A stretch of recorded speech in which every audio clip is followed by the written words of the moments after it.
All right. So tonight on the fence with business. Tonight kicks off our first episode ever. Reason why I wanted to start this new podcast is to give people a safe space to, exchange their ideas, actually share their story as Black business owners. And I wanted to be able to provide that for business owners as well. And our special guest tonight is Taylor D. And I'm going to give him a chance to introduce himself. Hey everybody, my name is Taylor Durham. I currently am the communications director for Venture Lab. It's an entrepreneurship center at the University of Pennsylvania. I'm involved in all things branding, comms, and marketing. I have a little bit of entrepreneurship background experience from starting my own company when I was 21. And currently, in my role, I work with a bunch of student and alumni startups and some other startups across Philadelphia and helping them with their branding for their business. All right. And I'm excited because I, like, in my company, love everything about Brandon. I'm going to formally introduce myself. I'm Lynn Denise. I'm the owner of Maverick Six Business Management, which is a management consulting firm. And I specialize in providing customer service training, teaching business owners how to enhance their customer experience and building systems, to take them to the next level in their business. Tonight's episode is going to be about starting a business and finding your why. So that's what me and Taylor will be talking about this evening. I hope everyone out there that's listening is doing well tonight. And let's get straight into it. So in terms of starting a business, I believe that there are many steps that you must take before you even start your business. I know, we think about the world of social media right now. Uh, all these coaches and gurus tell you to just get out there and start the business. But I feel like there's a lot of homework that must be done before we even get into that process. And I've, been able to kind of bring them down to about like 4 to 5 steps before you even spend your money. And I think the first thing is brainstorming with industry, writing down your thoughts. At some point, a notebook becomes your friend.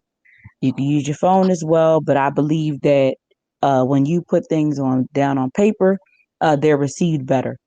Brainstorming ideas, what kind of business you want to get into, maybe what your brand colors may be, if you had names, those type of things.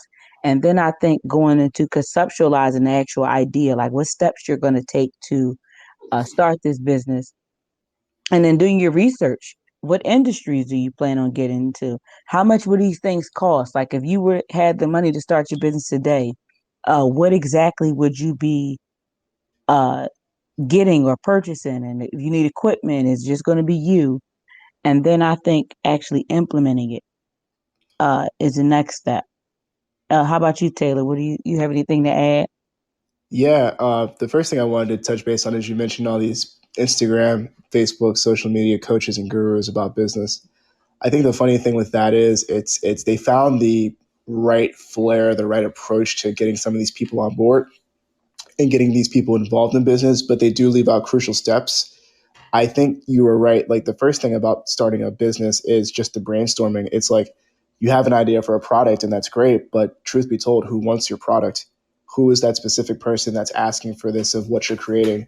A lot of people get into business thinking that everybody out there is going to love what they create. I mean, I even see it with startups too, where it's like whatever they're inventing, reinventing, reimagining, they think they're going to be the next hot thing on the market. When in reality, they're jumping so far ahead, they haven't done the due diligence of trying to determine, you know, who am I making this for and why?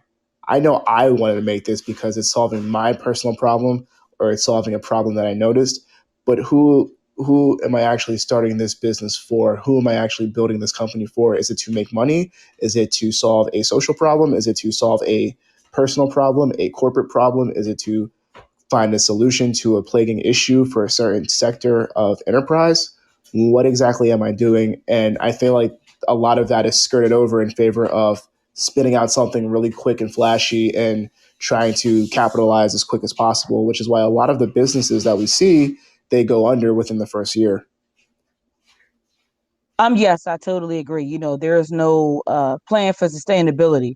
And I think even with right now, many of these businesses that were developed during the pandemic, I'm all for it. I think this is one of the best times that people were able to, get capital without really having to work for it, uh, and things like that, because they gave out so many grants. However, people got the money. And I now also think that what we know to be a business is no longer a business anymore. Like I feel like anything can be a business. Like if you're selling water on the side of the road, somebody may say, "Hey, I have a business." And I think that there's much more that goes into being a business versus just I sell things. Um, you know, Even with the legitimization side of actually taking those steps to have everything you need. And again, I think too, you have to find your why. And I think you touched on that a little bit, but would you mind going into a little more detail? Sure. So I think there's something to note that there's a difference between a side hustle and starting a business. Like everybody that's out here selling water, they're selling t-shirts, all those type of things, they can be businesses, but most times they identify closer to being a side hustle. I feel like when you're starting a business, there is a great deal of responsibility that you're taking on in pursuing this level of success, this type of career. To be a business owner means that out the gate, you need to know marketing, you need to know operations, you need to know finance, you need to know customer acquisition, you need to know just general business practices, best tips. You need to know negotiation tactics, networking tactics, sales. Like to be an effective business, let alone an effective business leader, you are sort of a jack of all trades. And until you're ready to build up on that, especially in the early phases, because you're going at it mostly alone, maybe with one or two other people, but you're really going at it alone to the extent of, you need to be able to pivot and switch at a moment's notice to solve a certain issue at that early stage. And only then, I think a lot of people feel as if they'll start a business and then everybody will just come in and latch on and they'll make money in the first month. No, we've seen tons of businesses that have taken 2, 3, 4, 5, 6, 10 years before they've been in the black, because a lot of it is about scaling and trying to fill your niche, fill in the spots in your company where you need the help, where you need the assistance, where you need to leverage those opportunities to get more marketing expertise, more salespeople, more operational people, so your business can grow. Mm-hmm. It's not just something you go online and you file the LLC paperwork and that's it. Everybody can do that.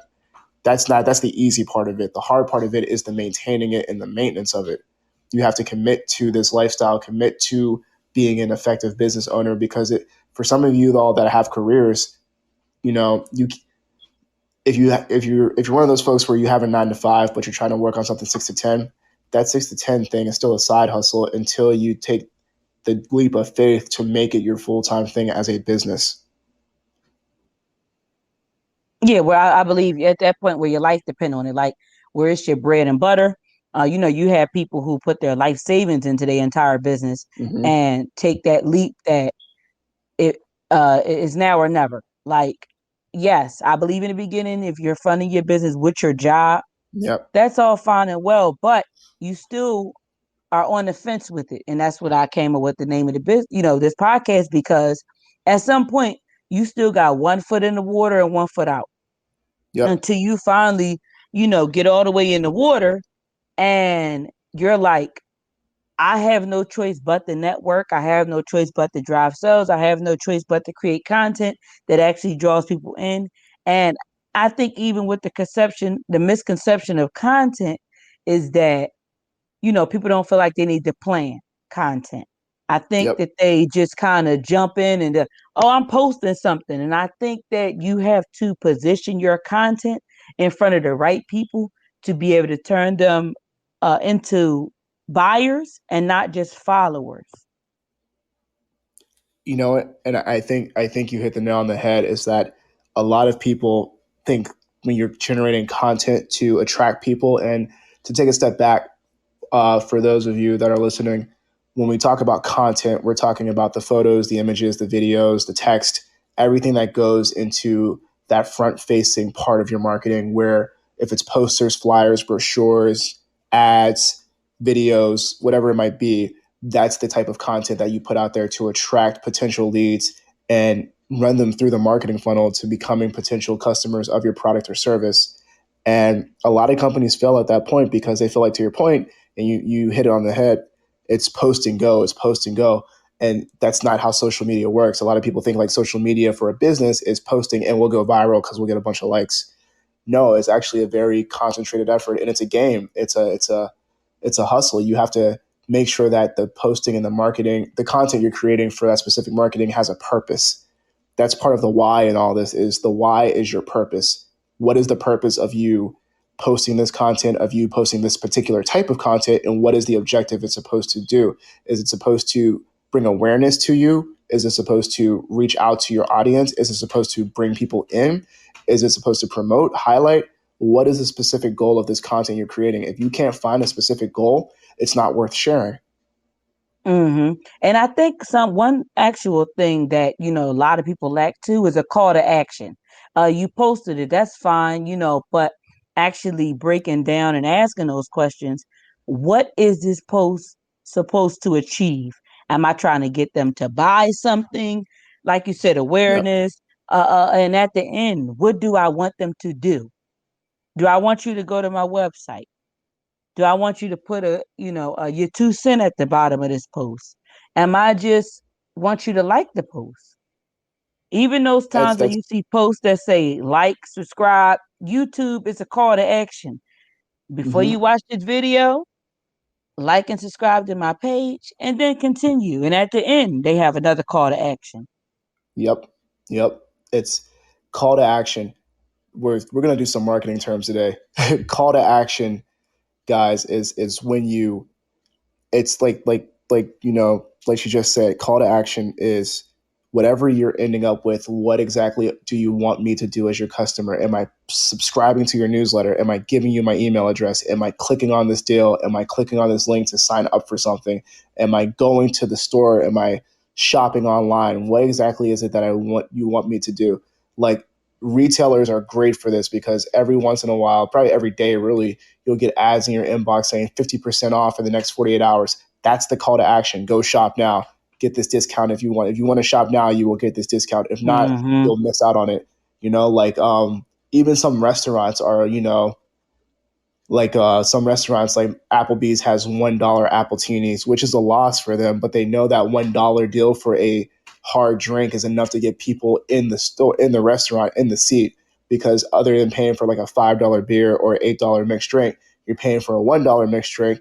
Yeah, that's the call to action. That's the seg that's getting people into those places. It's those little psychological triggers that get people to do something that you want them to do. Do you want them to fill out a survey? Do you want them to leave their comments at the bottom of your post, like you said? Do you want them to share your post? How do you Mm-hmm. effectively engage with them to get them, to interact to the point where they're doing word of mouth and referral marketing based on the strength of the content that you're delivering? And then hitting the pain point. That's why usually when I create content, for some, I tend to ask a question because as you're reading, you're like, that sounds like me. It's almost like the infomercials at night. They like, hey, do your feet hurt when you lay in the bed? Are you tired of your sheets being cold? And as you're watching it, you like, that's true, that's me.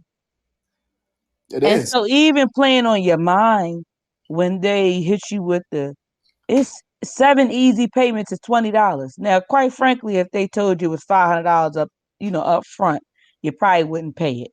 But if they Right. told you broke it down, it seems a lot easier, a lot more manageable. And that's kind of where I want to go into where I think people sometimes misconstrue like discount and sell. Like, you hear a lot of new business owners say, I don't give discounts. My price is my price. But I think there are many people who don't even understand the pricing method or the entire 4P, the 4Ps to Yep. even be able to actually develop a price. I think they kind of stick their finger out a little bit and say, hey, you know what? It's $20. Not equating your materials, your labor. If you have another person that you must pay. packaging, shipping. There's so many things that go into the pricing that you either could be robbing yourself or overcharging. I agree. And you know what? You're right about the four P's, and I'm glad we're talking about it because almost always when I talk to my students and some of my alums, that out of the four P's, there's always one or two of those P's missing, right? You know, Hmm. you hit the nail on the head. It's like the product. What is the product? Why did you make this product? How does this product function? Who is this product for? Where is this product going to live? How do I access this product? You know, like there's that whole thing just for product to figure that out. And then you're talking about price. A lot of people don't like to give discounts, but here's the thing: discounts are a call to action to lure in people that may have been on the fence about shopping, on the fence Hmm. about doing these things, and you're luring them in and you're giving them an exclusive deal. Now, here's the catch, right? If you're giving a discount for a product and you know you got a good product, then the product is going to do its own due diligence of pushing itself because it'll come back over and over again for said product and they won't even care for the discount. It's just that pivotal to their life or whatever they're doing. Discounts aren't always bad. I feel like discount feels like an ugly word for some people because they feel like they're losing money. You're not really losing money because if you give a 10% discount and you send that person a referral link to share with a friend for the same discount, what you might miss in the initial one off purchase from a single customer, you're making up in sales by volume. You know what? I'm glad you said that because I think that I think people only are one track minded when it comes to a discount. Like you said, it could be different form of fashions. Different ways you could pose it, and you can even hit them with the student discount, the military discount. You got many ways to be able to do it. If you're a business owner, I think that's even a way different way to do it. If you're a business owner, because I feel like you still have people who are not business owners, you Yep, could have a discount that way. you could. You And could. I agree with you. The follow up is where you can bring in more money as well. Okay, somebody brought a product, they came in. If you didn't get to collect their data, which you should be collecting data, is why they say, hey, you want to sign up for our rewards program? I just need your name. I just need your address so I can mail you something or a discount card or your email to send you our newsletter and discounts. So now they're collecting data. Little did you know, you're like, oh, I don't want that, but you would want the same, thing going on in your business. But to the point I was getting to is that when you're doing that, the follow up is where you're getting your feedback to even help you. Should we still order these? Are they doing well? Yep. Because you're not being able to find out. You kind of dropping the customer. You don't know if the product works, and that's why you had to have sales because you have 100 units of something that's below you. And you know what? You bring up a good point there in terms of like when you have a product and you're trying to figure out like how customer feedback is important, y'all. It's like it's you can't have a good product without listening to customer feedback. So much to the point that when we consider customer feedback, it's probably one of the greatest marketing vehicles you have, especially if you have a great product. And it's also one of the greatest vehicles for you as your business, because if your target audience is telling you to do something, y'all, you should probably listen to what they're asking for, right? You know, it's the way, think about Amazon, okay? Amazon kind of flipped the script. eBay really, but Amazon kind of capitalized on it, and by putting customer ratings up first. You know what that does for products, and you know what that does for business owners. That if you want to trust the quality, the value of a product on Amazon, what's the first thing you do? You sort by the 4-star reviews and up, right? Then you start going through the comments of how they got so many reviews and the quantity of the reviews. Oh, this product has a 4.5-star review and 20,000 reviews on average, 4.5 stars, probably a good product. 20,000 people wouldn't lie, right?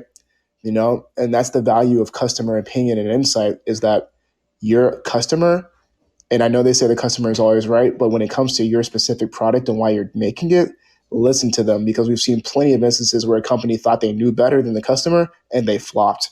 They knew They better plot. than Yep, they flopped hard. and even with the way business turns over, um, I think that products turn over just as much as employees. When somebody say they have a high turnover rate, because it's always something new on the market. It's always somebody kind of saying, "Hey, I could do that better." And so you kind of have to stay with the wave so that you're not wasting money. Yep. And then you don't, and then I think something that is like really near and dear to me, I have a big issue with when companies or restaurants and stuff run out of their best selling item. Yeah. It boggles my mind because I feel like that if you have a signature item, right, and you're posting it and you're promoting it, you spending money on it. And when you bring these people there because you've drawn them in, the price is right and you're running out. This Yep. is still where you're collecting that data to find out, at least in the first day, week, month, how did our numbers do? Can we order more? Because I feel like if this is your signature product, you're going to be selling this, or this will be available for the life of your business. I did a speech one time and it was about customer service. And I gave a scenario that, you know, humans love food. So imagine going to your favorite restaurant and they no longer had these chicken and waffles, and you go there and you call and you're like, "Hey, I know that y'all always have it," and they take it off the menu. Imagine that feeling that you would feel by not being able to have these chicken and waffles, and then they offer you something else and you try it and it's nothing like the chicken and waffles. Yep. Yep. And you know what? That's another great point. It's that sometimes if you have a signature thing in stock, like, I think it's hard to tell sometimes because what would, let's use Apple as an example. What would you consider Apple's signature product to be? It's iPod, it's MacBook, or it's AirPods. I believe their signature item would be the MacBook. See, I thought that too. I would think that too. But I think as time has gone on, we've seen phases of what's been defined as their signature product. Maybe when Apple started, it was all about trying to reinvent the computer. But as time has gone on, I Apple's mean, been it's probably close. phones now. Yeah, I was gonna say Apple's signature product is now the iPhone. The iPhone takes up, I think it's what, 70% of the user market for phones. And then the Hmm. iPhone is probably its signature product, just like Nike's signature product is probably Air Force One. You know, I everybody else, believe has been a long-standing product.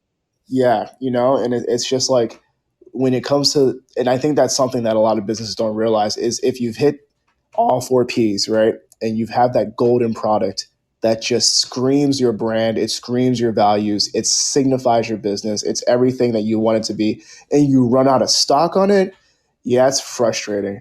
That's infuriating. How do you run out of stock on a how do you feasibly run out of stock on something that's supposed to be your flagship product? To your point, it's like I came here specifically for this one thing and it's gone. So now as a customer, I'm a little annoyed that I couldn't get it, but then it does color my perception of like, if you know this is your best thing, to your point, why aren't there 1,000 of these in stock? Why isn't this always a continuous selling item? I would get exclusives, I would get special deals, I would get promo items, but something that's supposed to be a staple of who and what you are is, and it's not available, is actually really damning to your business because the flashier things you're selling are great, but I came to you for this specific thing, I came for you for this specific product or service, and you don't have it, so now I got to find somebody else to solve my problem. And that's how you lose customers. You pivot too hard, you go for flashiness, or you scale out too quickly with other products, and you neglect the one product that made you big and famous and made you That successful made in you the first big place. because you grow too fast.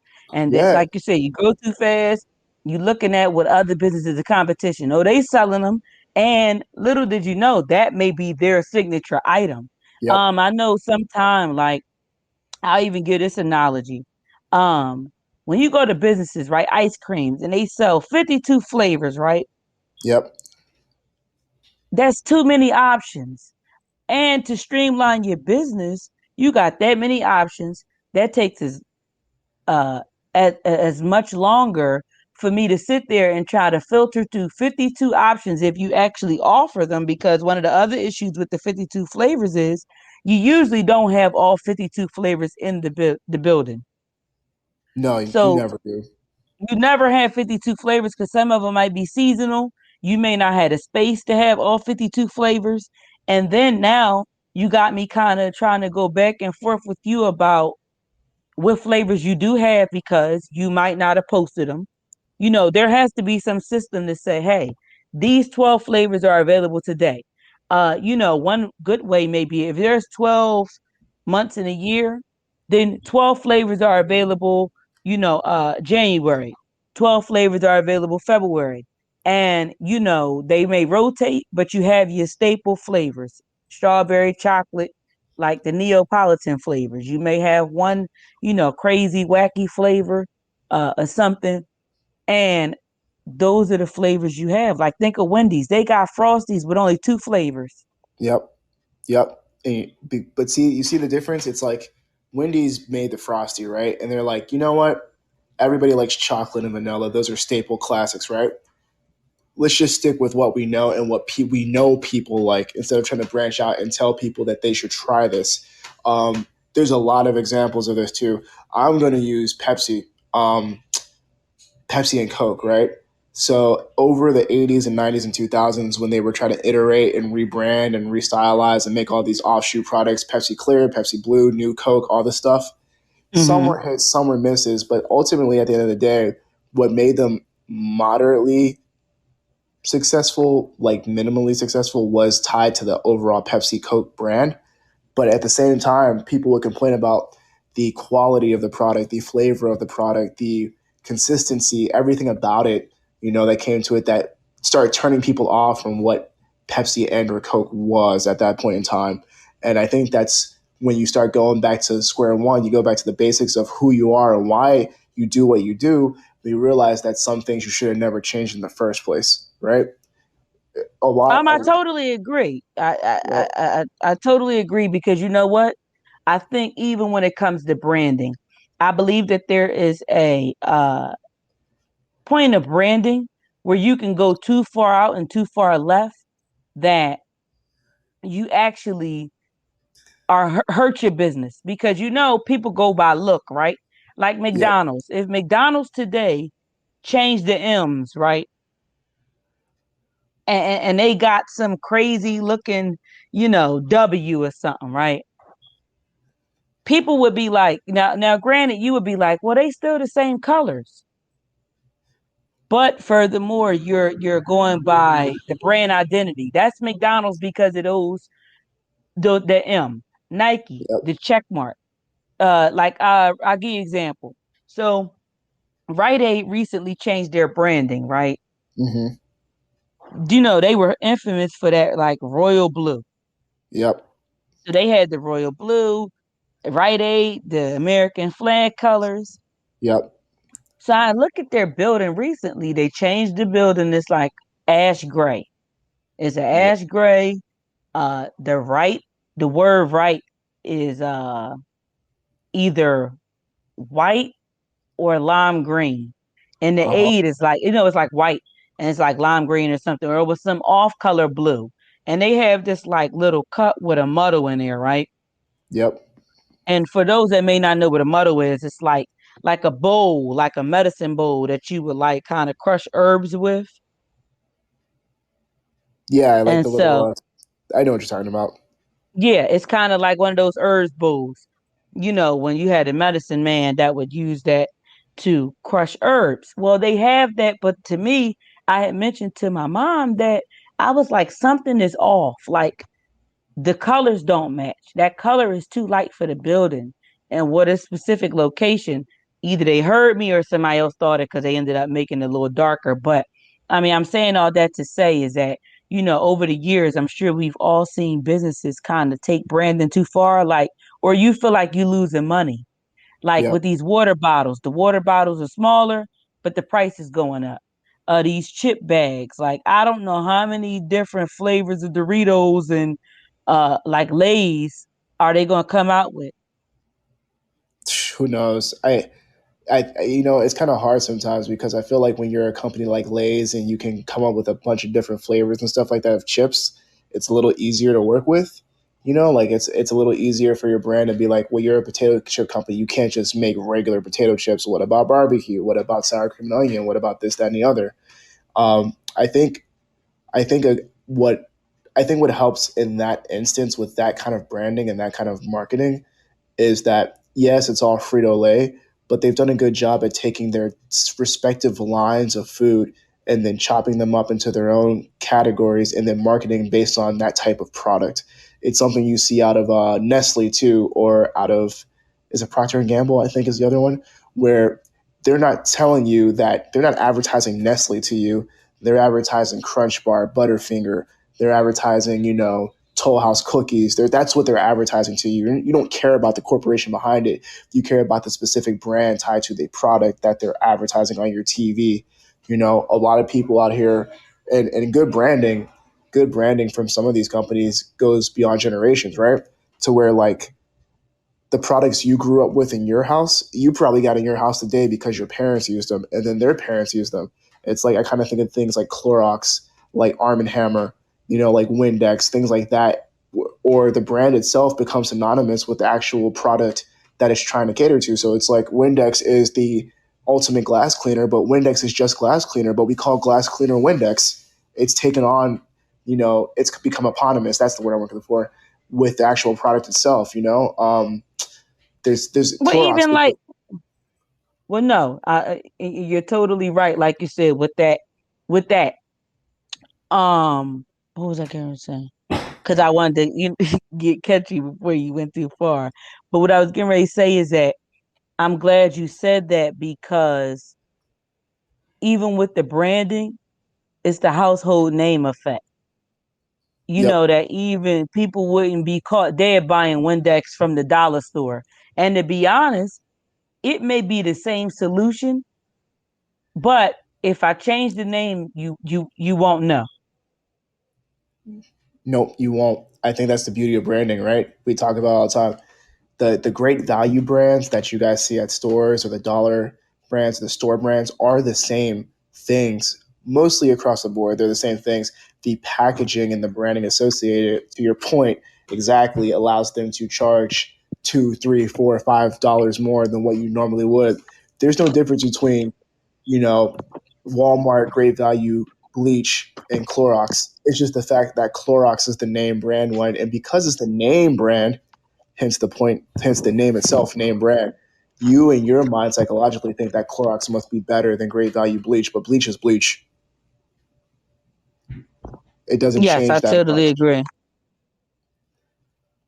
Yes, I believe it's all the same. I believe it's all the same thing. But that's the mental thing. Like I also believe, like I wrote an article one time, and the article talked about is there trauma associated to customer service, and the reason why I said that is because when I was talking about like the bad experiences that you have, Yeah, you got some people who won't even go near a store because of the traumatic experience that they had, whether it was a buying experience or an interaction with an employee there. yep, Like they'll call and say, "Hey, if that person's still working there, they will. If you piss them off enough, if you made it that bad of an experience, they definitely will, or they'll just avoid it. yeah, they just won't. Oh, I don't go to that location." It's just like, So I think even with all of this, that we're talking about, we're starting a business. I think all these things are essential, but I think the thing that's most essential is the yep, entire customer experience. Like whether it's on the phone, do I have to wait on the phone for somebody? Uh, I think one thing that gets people the most is definitely not being acknowledged when they enter a yeah, store. yeah. It's like again, that goes back to when you're starting a business and you need sales skills. There is an art in being a good salesperson, right? You need to be able to read all the cues. You need to be able to understand the psychological stance of your customer. You need to be able to address their solutions in an easily digestible way, their problems rather, in an easy digestible way. You need to have a conversational tone, and you need to be able to kind of suss out, and even some of the most difficult customers, you need to be able to suss out and pinpoint exactly what it is they're trying to explain to you and then provide something concrete and tangible that they can walk away with and feel comforted by the fact that somebody out there actually heard what they were trying to plead for. And that's the human component of what's missing here. And that's what we're talking about at the beginning of all this. When it comes to starting a business, and finding your why. Your why is the human element of what makes your business successful. Like, what is it exactly that you plan to accomplish with this endeavor?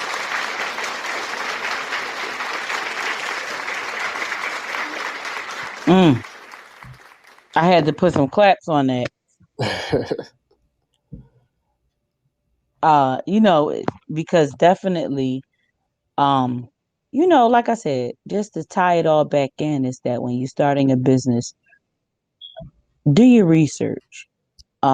I Yep, think you end up wasting a lot of money you don't have, by trying ideas that may not have worked. A network. Don't be afraid to get out there. I know a lot of people say that, you know, people don't support people. Use your family or friends and create these products. If don't even be afraid to give them away, because you could say, "Hey, try this out for me. Let me know what happens." Have focus group. That's how a lot of these big companies go to focus groups and have these conversations about, is there a need?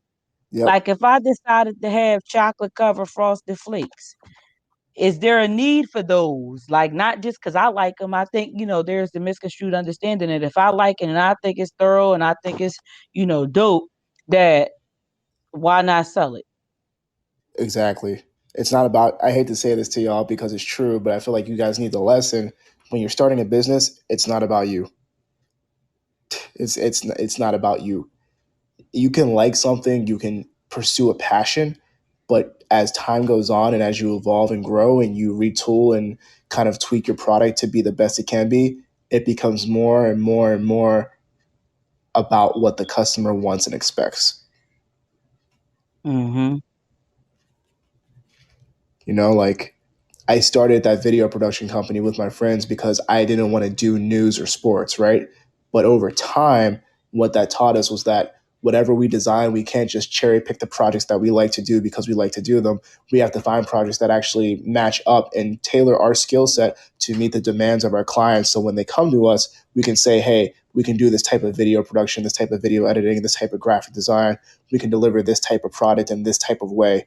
It becomes less about you and more about what you can offer them to and ease their problems, solve their issues. But that being said, that doesn't stop you from the fact that you got into something that you liked. You just understand that you like it from the outside of you're helping somebody else with what you came up with.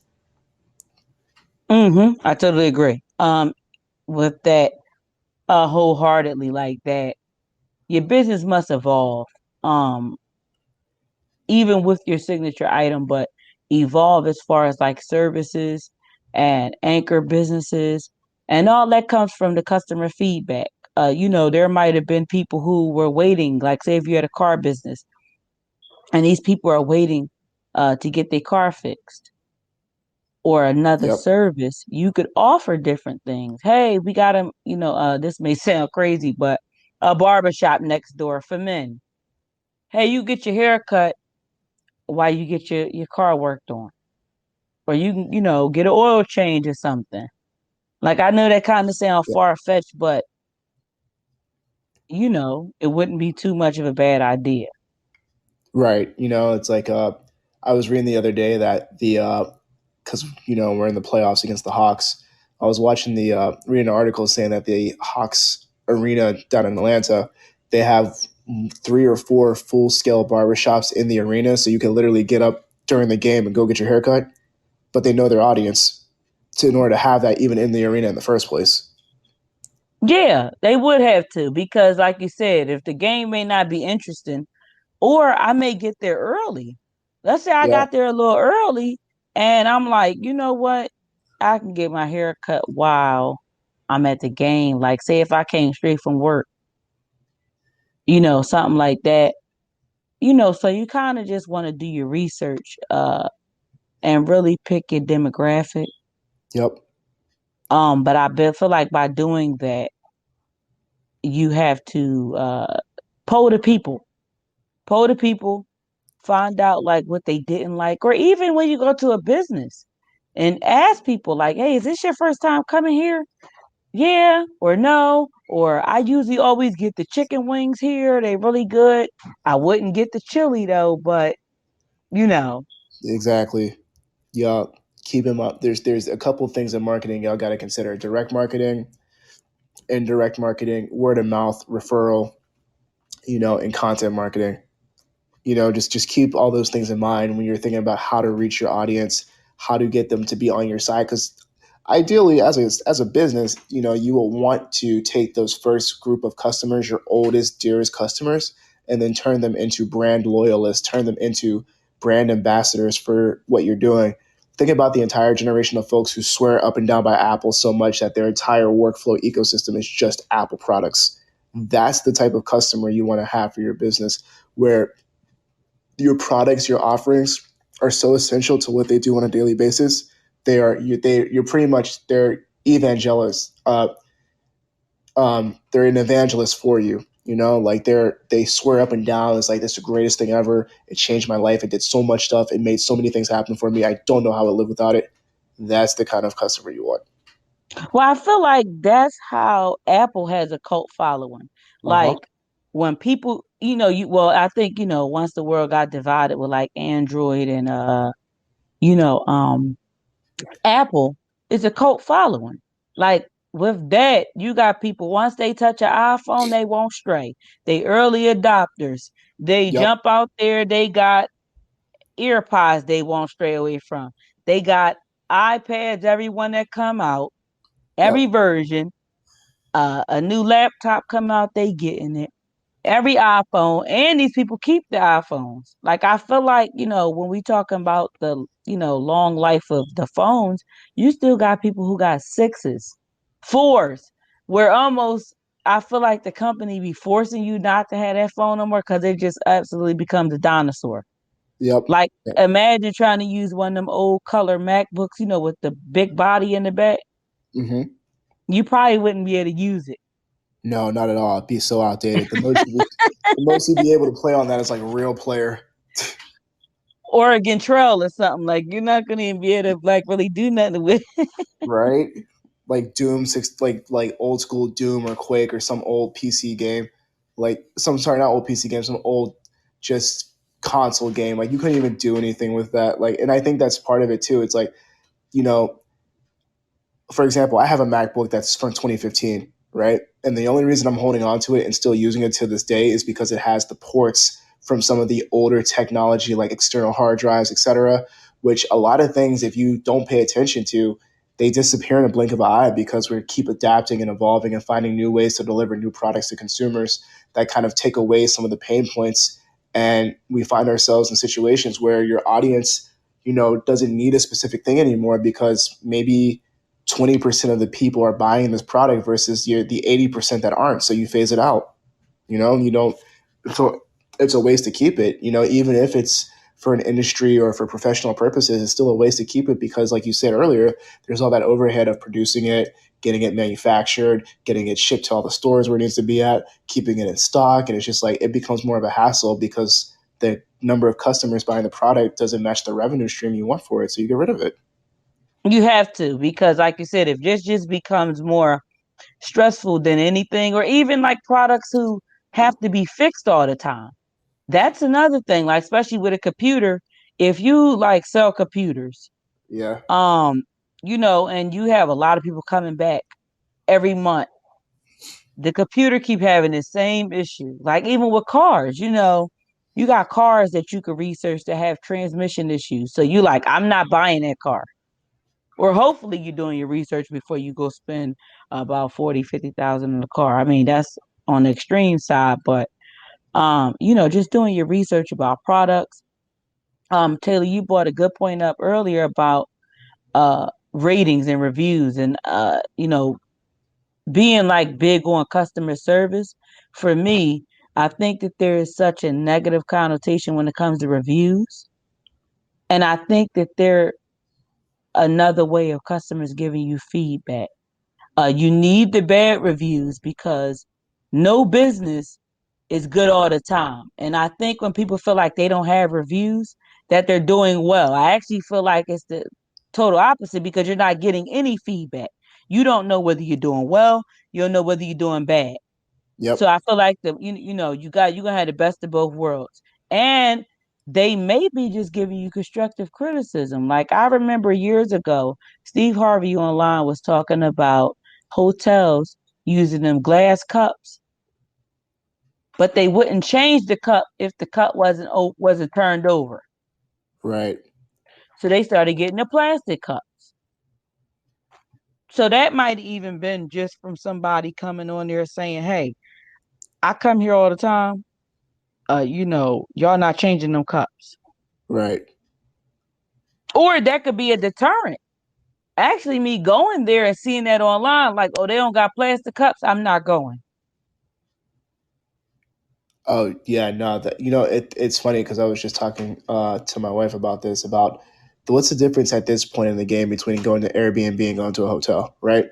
Airbnb popped up because people didn't want to deal with all the headaches, I guess, that came with a hotel and wanted something more convenient that felt like being at home without, spending a hotel budget. But now Airbnb has gotten to the point where what's offered for Airbnb at the price point automatically came with the hotel. So now you have people that are just like, if I'm paying $300 a night for Airbnb, I might as well get a hotel downtown because at least I can get the free breakfast, I can get the parking, I can get room service and all these things. My Airbnb host isn't going to give me room service. There's no free breakfast. There's barely any parking on some of these places where they have Airbnb set up. So it's one of those things where it's like, is it really worth the value of I what don't you're think doing? it's worth the night. I found a website called like Peer Spaces, and I think they have another one that has it hourly.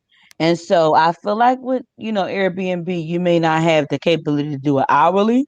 So, if you're trying to showboat a little bit for a few hours, I think it works.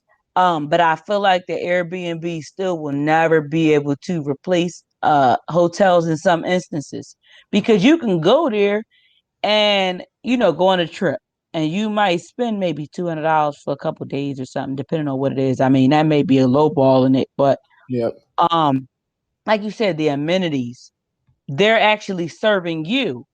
I Yep. think that when we talk about the Airbnb is almost like one of them things where we're talking about when I said about the business and people setting their own prices. That whole setting their own price thing, it could be extreme because you're trying to recoup the money for all the furniture you put in there, all the nice, place. I mean, some of these places are like mansions that be inside of apartments and they decked out, but then they put all these rules. You can't smoke, don't drink. I Yep. got a video camera in here, I got audio in here. Well, then what's the Yep. point? That's my point exactly. It's like some of these two-sided marketplaces aren't as great as people realize they are. They claim to come in the need of innovation and invention, but in reality, they're just looking for a lot of ways to kind of skirt, you know, regulations and rules with their products and services. I remember reading something about eBay, for example, right? eBay, back when it first started, couldn't account for the rapid growth and the popularity of the platform. And then because of that, it didn't have a strong enough verification system in place where sellers could be verified to actual buyers. So that's when people were buying stuff in the Wild West days of eBay and without any authentication, as the company, as the platform, you look bad. You look like you're not doing your due diligence. It's happening now with Amazon. People complaining about cheap knockoffs from overseas, and just like, but saying it's getting a 4-star review, but it's like it breaks the minute it gets shipped. Well, that's not fair. That's not right. I mean, we see this all the time when you don't focus on the needs and wants of your audience, when you don't take the time to do the due diligence and do all these things, you suffer for it. You really do. And I think a lot of these smaller businesses, and especially people that want to start a business, think that in the year's time they're going to be Jeff Bezos, they're going to be Bill Gates, they're going to be Oprah, they're going to be whoever makes it to that upper echelon. And I hate to break it to them, it's like they came at a time where the stuff they developed was novel, and that's something that a lot of you guys miss out on, is that a lot of technology and a lot of things made today aren't necessarily novel. Maybe 1% of everything that comes out on a yearly basis is something novel to its specific market or to a general audience. When Microsoft came out with the computer, when Apple came out with a computer, that was a whole revolution because up until that point, computers were still pretty much used for scientific research. They pushed computers to be more commercially accepted and to be in homes, you know like when you think about going into the 90s and you think about the dot-com stuff with bringing the internet to homes like America Online, getting on the web, instant messenger, all that interactivity, connectivity, that was another jump. Then you think about everything that happened in the early 2000s with music. We had what's it called? Had Real Player, we had Win Player. We were playing CDs on our computer. We were scraping them, we were ripping them, and having like early iterations of iPods and Zunes and all this other stuff. Those were novel things that made that jump, but they were able to be novel because nothing like them was there beforehand. And when they finally came on the market, it was something nobody had ever seen before. And it No, was you didn't bring up a Zoom. Zune. Hey, listen. For a That while, there was yo, remember the box one, the rectangular one, right before they yep, went flat. yep. Zune, Zune actually, to its credit, I credit Zune with actually starting the streaming music like legacy, right? Because a lot of people forget that before Zune went out of business, Zune was the first one to offer a monthly digital pass to its music library. And a lot of people forget this. This was still when Apple was charging you 99 cents to 129 for a song, but Apple didn't have a collection of music that you could just pay a flat rate for. That wasn't there yet. Microsoft and Zune were the first ones to do that with the Zune library pass, $15 a month, 60,000 songs. And people laughed at it and thought it was stupid because who's going to listen to 60,000 songs? Well, now we got Spotify. Now we got Apple Music. Now we got Well, Tidal. basically they're the same thing, like even the Uber and Lyft effect. I Yep. even attribute to people back in the day when you had a hack. People didn't know what a hack, but like a legal taxi. You Yep. know, they had them for years. And then somebody said, "Hey, you know what? Why not share my car and take strangers different places?" Yep. So And now here we are. here we are.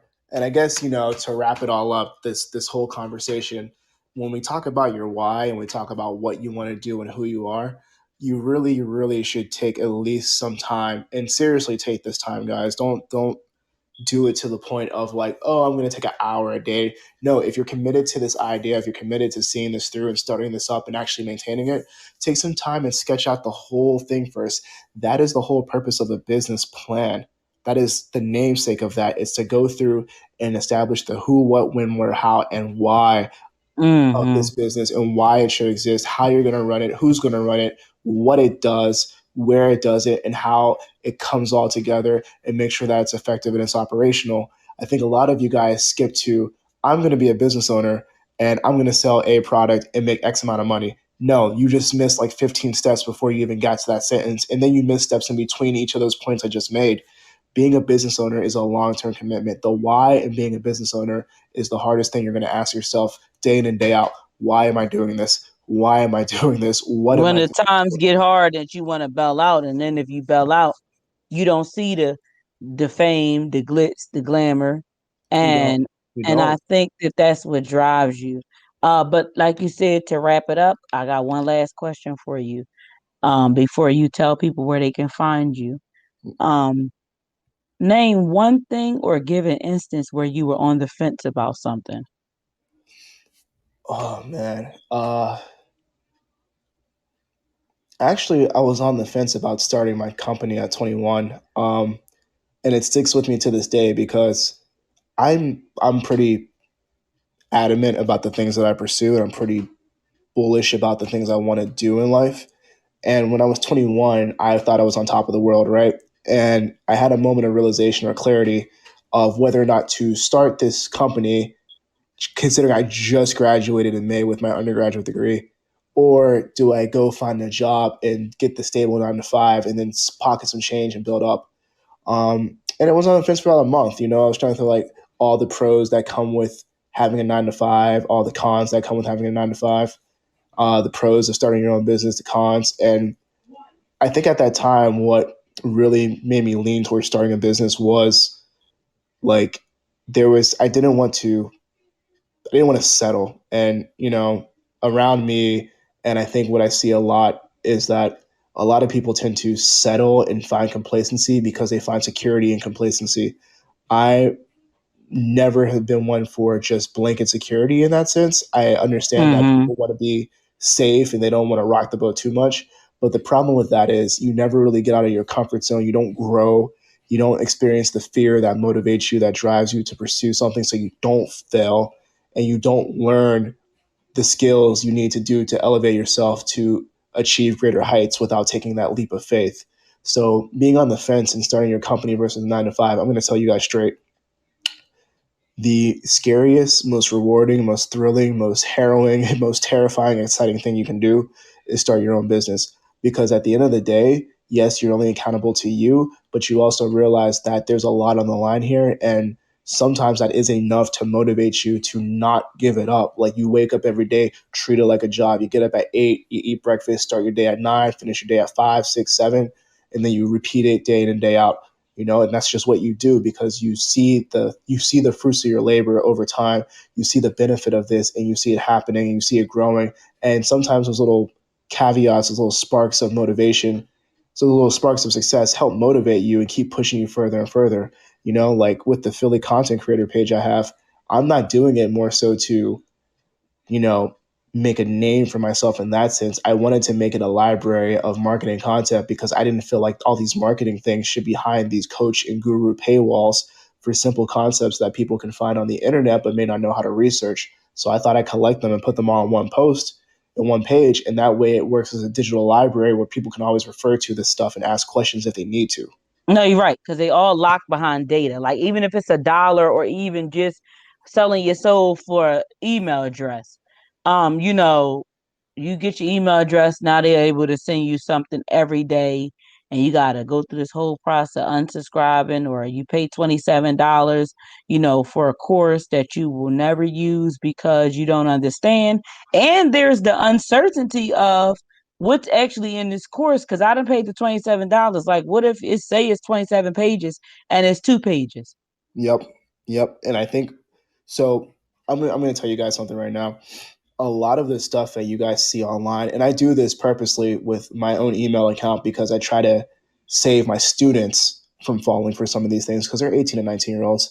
Is anytime they send me something for somebody, I do a deep dive and I go through and I see all their workbooks, I see all their handouts, their guides, their sheets. And at a certain point, you go across the board and it's pretty much all the same stuff that people are peddling, and it's just their brand or their logo or creative graphics slapped on it. Some of this stuff is actionable, but the problem is they never teach you how to make those. Actually use it. Yeah, they just give it to You you gave just it to as me, a but you bulk didn't thing. show me how to use it. Exactly, and that's where they get you. It's like get it for $20, and here's like a 500 thing, 500 kit thing, and like yeah, I'm gonna download it. I don't know how to use it. That's gonna cost you $300 a week for me Well, to teach even you like how to. the resumes. People do your resume, but they don't tell you where to place them. Nope, nope, not at all. Or my favorite one is people will people will sell you an ebook, and the ebook you get and you read into it and it's like a top 10 BuzzFeed listicle type thing of things you already knew, but now you paid $20 for it through some Instagram shop, you know. And again, that's why I made the page. It's like everything on my page that I made, it's designed to be free because again, these things shouldn't be behind paywalls because that's not fair to those that are trying to bootstrap their business and trying to start with pennies and nickels, and then they want the help but they can't afford to get the help that they think they need. And in reality, people are there willing to help, but you shouldn't be left to the wolves to kind of scrape everything together for something you don't know how to use. Because people got in the mindset of if I'm a if you gonna get it from me, you gonna pay for my time. But I want you to tell them where they can find you, so they can find your marketing page, follow you. And I want to thank you personally for coming on my show. I know we ran a little long, but I felt like this content was valuable and we'll be able to use it in so many other places. Oh, definitely. Thank you for having me on. I appreciate being on and just being able to just talk about branding and marketing. I could talk about this stuff for hours. I feel it's funny because I started out thinking I was going to do documentary filmmaking and then like PBS Nat Geo style stuff, and then I ended up doing more branding and marketing for like entrepreneurs and business. So it's been a kind of a twisting road in a little bit, but thank you for having me, and I love talking about it. And you guys can find me on Instagram at Philly Content Creator. That's PHILLY Content Creator. Follow me. I follow back. And, my DMs are always open. And that's also my email, phillycontentcreator@gmail.com. If you guys have any questions about branding, marketing, comms, anything design related, Fun fact: I'm in August. I'm going to be applying to be an Adobe certified instructor, which means I'll be licensed and recognized by Adobe, the company, to teach Photoshop, Illustrator, Premiere Pro, and Dreamweaver.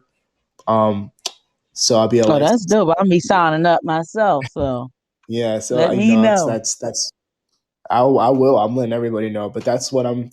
That's just what's on the horizon for me. And then I'll have some new projects to share. Later on this summer once they're all done. But follow me on Instagram if you guys want tips. Again, I'm always around, and I'm available by DM or email for any questions anybody has. Thank you. All right. I'm going to put this clap on,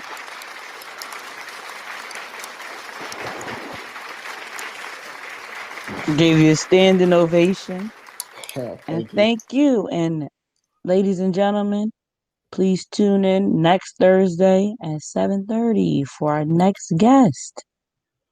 Have a good evening.